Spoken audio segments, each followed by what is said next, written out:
Okay, so now we're going to get into the genetic traits. Likely more movement during sleep, which is a fact. I kind of move a little bit while I sleep. Facial features, 6 reports. Let's see what it says. Alyson, you are not likely to have a cleft chin, which is So yeah.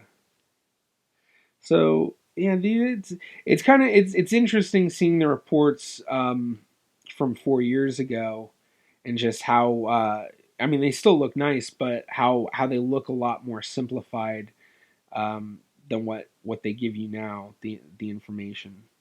true. Plus, they didn't give you as many trait results. They gave you fewer. You are not likely to have cheek dimples, which is true. I don't have dimples. My sister has dimples. Wow. Okay. You are likely to have little or no unibrow, which is true because my eyebrows, you see how far away they are from each other? Hmm. Muscle composition likely sprinter, which is true. Oh my gosh. Our muscles are made up of two main types of muscle fibers, fast twitch and slow twitch. Exercise performance may in part be, wow.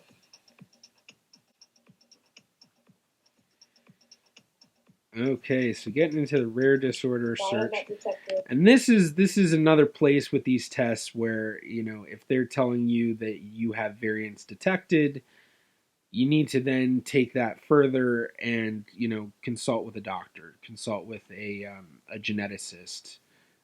You know, don't just take these when they say variants are detected, and leave it at that. Uh, if it's something that you should look into, because these aren't going to tell you for sure every time. It's just telling you that there are variants detected in your DNA sequence that are associated with these diseases. Doesn't necessarily mean they cause these diseases.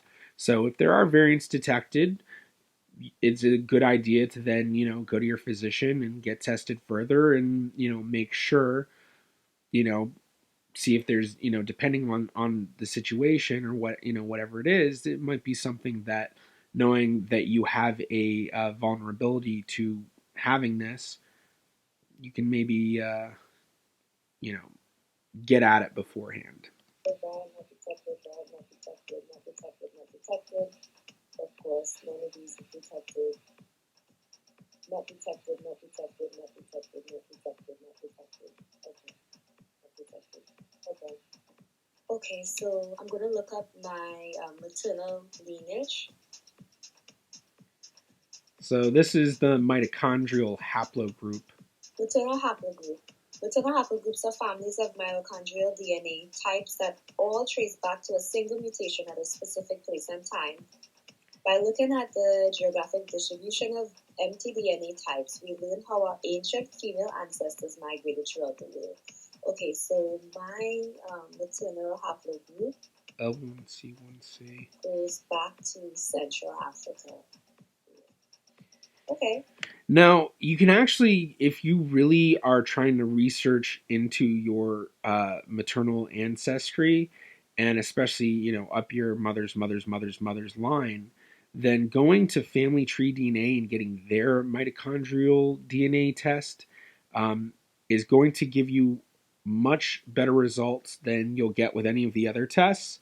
The biggest reason being that with Family Tree DNA, you can get the full mitochondrial test, so they test all regions, whereas with these other tests they're only testing a smaller amount. But with Family Tree DNA, they're also going to show you your mitochondrial matches, and what that means is that the people that are matching you on your mitochondria, if you go up your line from your mother's mother, and you go up their line from your mother's mother, their mother, and so on, you're eventually going to find a female shared ancestor. And if you find mitochondrial genetic matches that are, you're matching at the full regions, and there's, only, maybe 0, 1, or 2 genetic distance, then depending on your family tree, you may actually be able to figure out how those people are related to you. Now, for some, it's a little bit harder. Like in my own family, I haven't been able to do that. I had my own mitochondrial DNA tested. My dad did his mitochondrial DNA, and because both my maternal line only traces back to the 1800s, and my dad's maternal line only traces back to the 1800s, it's very, very, very difficult for for us to make any use of those genetic matches. So not everyone can really make use of it, but if you're trying to do the deepest dive that you can, and especially if money is not a problem for you in doing your research, go to Family Tree DNA, get that mitochondrial DNA test there. And as well, for any males or people who have males in their family they want to test for Y DNA, also do that at Family Tree DNA because you're going to get your genetic matches there. Whereas with 23andMe and the other websites that give you as an estimated haplogroup, those are not as those are not going to tell you as much. So yeah. Central Africa. It says that that's my mother's mother's mother's mother's mother's mother's, Yep. all the way back. That's just one line. So one idea with mitochondrial DNA that some people may have heard is there's this concept of mitochondrial Eve, which basically means that if you take every human being in the world and you go up their mother's line, you eventually get back to a point where everybody in the world descends from one woman. So that doesn't necessarily mean that there weren't any other women living at that time. It just means that mitochondrial Eve is the one woman whose mitochondrial DNA everybody inherits from. My haplogroup, L1C, has been largely restricted to Central Africa since originating its rainforest about 60,000 years ago. It is extremely common among Western pygmy populations such as the Bayaka and Bakola. Okay. And if I remember correctly, it's L1C one of the reaches oldest levels of haplogroups as 100% well. among some African pygmy groups. Today, it is also found among African American populations. Example populations, Bakola and Bayaka people in Central Africa. Okay, cool. Okay, finding new family. This is the part every time I say this is the best part of doing DNA tests, finding your genetic matches. So, as of today, right, I've been building my family tree since 2009. Yes. Since January 7th, 2009 to be exact. And from that day to this day, I have added 743 blood relatives to my family tree. Okay? And with 23andMe, pretty good size. just like Ancestry DNA, they actually send you DNA matches of family members. So I'm going to look up my 23andMe report and see how many matches that they have with my DNA. So let's go under DNA relatives, and we're going to see what matches we have. Wow. Yo, I have 368 relatives that's on this 23andMe database. 368 more. Yeah. So that means that if I was to get a match for all of those people, I would have over 1,000. I have over 1,000 blood relatives on my family tree. That is insane. I am extremely happy with my results, and oh my gosh, I'm sorry for being so extra, but yeah, it went from like 0 to 60 when she found her African, because she has such a such a gentle nature to her, so she talks very kind of talks a little lighter, and then that scream came out of nowhere. So I have no idea how it's going to sound on the audio, because I know I've been playing with the audio for a while on these videos, but I know for me sitting here, that was like a little too much. I'm really, really happy with my results. It has surpassed what I was guessing, and I'm really, really happy with it. Thank you so much for watching, and let me know what your results were. If you took the test, please comment and let me know what the results were for you. Let me know. And thanks for watching, guys, and until next time, bye. All right. So yeah, fairly interesting video. I was not expecting her to have that much African ancestry. Obviously, she wasn't expecting that either.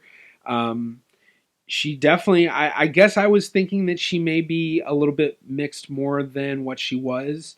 Part of that being, as I said earlier, that I don't have as much experience dealing with people who have Caribbean ancestry and looking at their DNA results. So it's kind of interesting to see that. And I'll definitely have to look in and see if she has an updated video. I know she has her results with her mom and she has her results with her dad. And I don't know, this video is back in 2016. So I imagine, if she tested her parents, it's going to be at least 3 or 4 months after this video because the time of ordering the test, getting it sent back, and getting the results and all of that. But hopefully it'll actually be like a year or two later, maybe 3 years later, and we'll get a little bit of an update of her results from this video. Especially interesting to see, and would especially be interesting to point out, is that change of the admixture results as these companies constantly are updating their algorithm and doing more studies.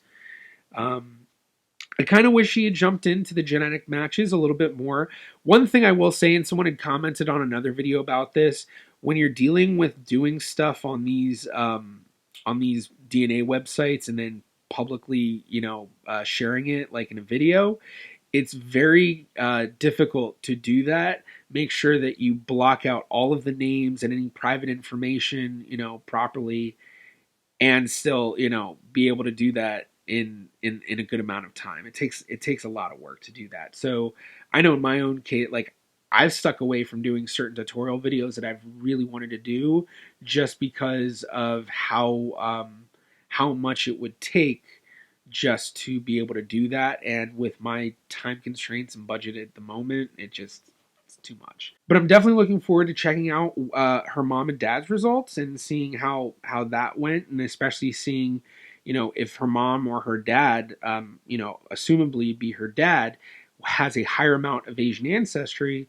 That gives a little bit more clout to it and gives a little bit more reliability that, yeah, if you look in that ancestry, the family history, you may not be surprised to find someone with Asian ancestry. Thank you so much for checking out this video and sticking around to the end. I really do appreciate it.